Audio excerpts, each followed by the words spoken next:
Hi, it's me, Ingrid INFP, and we're by the forest. It's quite windy, so I'm going to be settling down like this. Um, I'm taking advantage of the sun, even though it is quite cold. Um, and I've been thinking of the concept of non-verbal hobbies because I saw it on a French autistic channel, Joanna en Pyjama. She talked about how important it is that autistic people have a non-verbal hobby. I don't know, maybe this also applies to neurotypical people. Um, so basically, the problem is that my special interest as an autistic person involves words. It involves talking in front of a camera, making videos, and it involves learning information about MBTI, cults, autism, um, and medical stuff. So yeah, and then I realized, like, do I even have a nonverbal hobby? I realized, yeah, so I have crochet, but I'm not good at it, so I I kind of dismiss it, but it is kind of a nonverbal hobby activity that I could do. Um, I think that I would need to learn quite a bit more about crochet in order to like actually kind of be fluent in the language. I need to learn how to like read stitch patterns and all that, and I find that quite daunting when I'm so like happy just making granny squares all day. It does kind of get boring after a while. Um, so another one of my hobbies, I guess, is walking in the forest. It's not like I'm hiking really, but I like taking my walks in the forest. Um, so I'm trying to, go in the forest and not have anything in the headphones. Um, Usually I'm watching or listening to videos or audiobooks when I'm walking, but when I'm in the forest, maybe it's time to shut it down and focus on what's around me. Um, so that's what I've been trying to do. Um, it's been quite icy outside, and it's been, you know, not really spring yet. Uh, so it's been fun looking at the ice on the ground and looking at the moss growing and the buds kind of showing themselves on certain trees, but way from all trees. Most trees are still have no leaves, but we have our, you know, behind me I have some, you know, evergreen trees, um, but the birches, they don't have any leaves at the moment. Um, so I'm going to place you guys down. Yeah, so uh, basically, I had a break to hydrate. Really important to stay hydrated. And I ate a little chocolate, dark chocolate piece to keep my energy. Um, so yeah, most of my hobbies or things that I do have to do with language, which is kind of a source of information overload in a way. So I'm trying to, um, focus on things that are not verbal, things that are more focused on using my hands, using my body, that kind of thing. And also, I've been trying to disconnect from always being in the world of thoughts and words. So, ironically, I wrote a poem about this a few weeks ago, um, or 2 weeks ago. Um, but when I was in the moment, I was not writing the poem. I wasn't thinking in terms of words. You know, I I know that different people think differently. Like I have synesthesia. Some people have aphantasia, like they don't see in their mind's eye. I don't see much in my mind's eye, but like I can visualize, but not very well.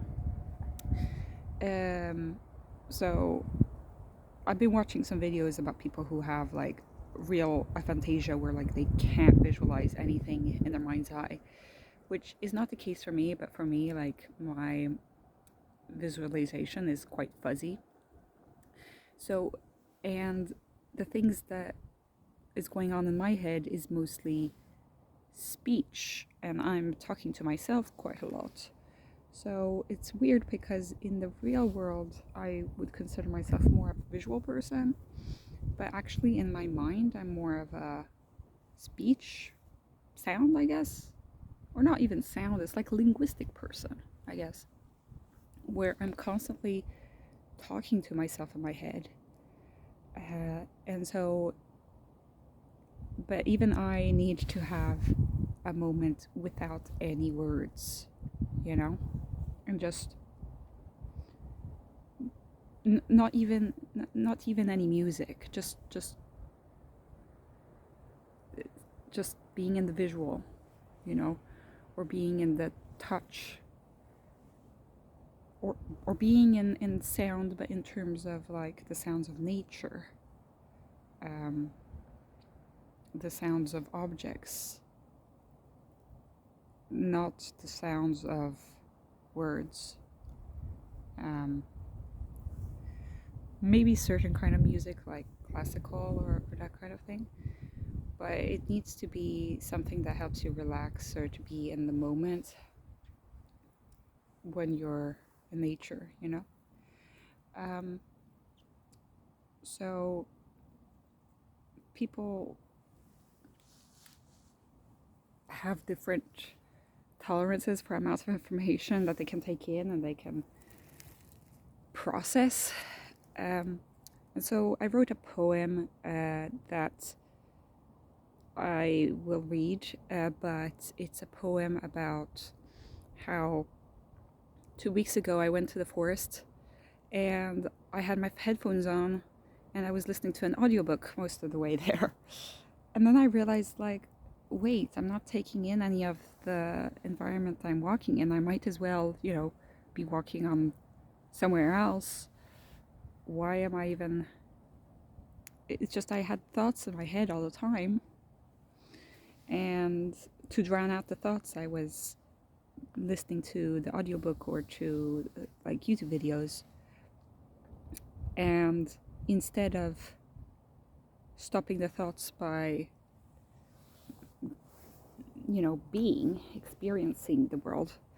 And so basically, I was out there for 2 hours, and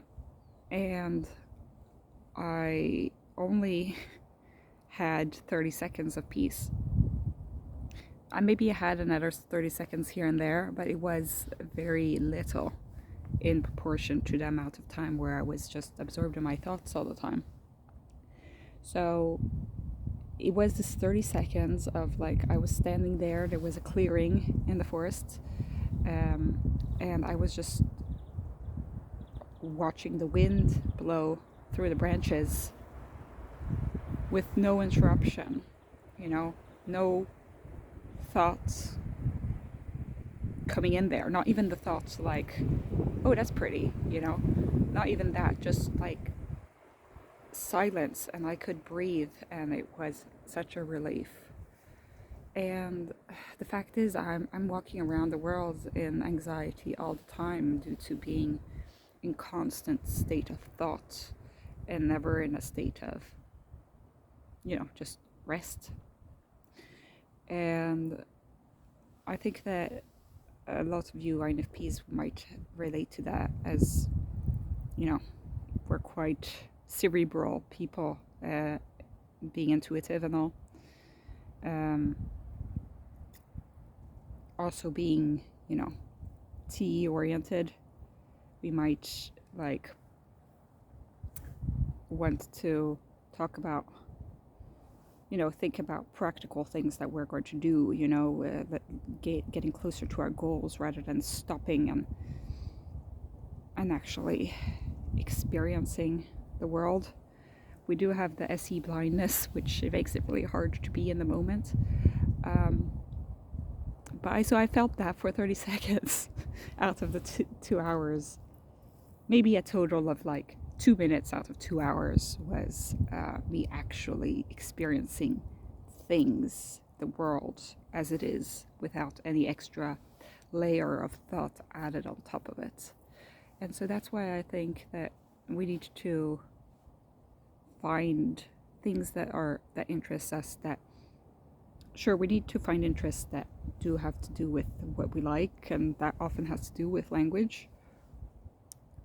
However, we also need to find things that bring us joy just from, coming back to a state of not having any language for things, And yeah, we might write poetry about it later, but we need to have that certain time of just pause. And it can be short, but it needs to exist in order for us to survive in the world, So I wonder what you guys think. I will be looking at my poem and reading that out. But I hope that you have a great day. Bye.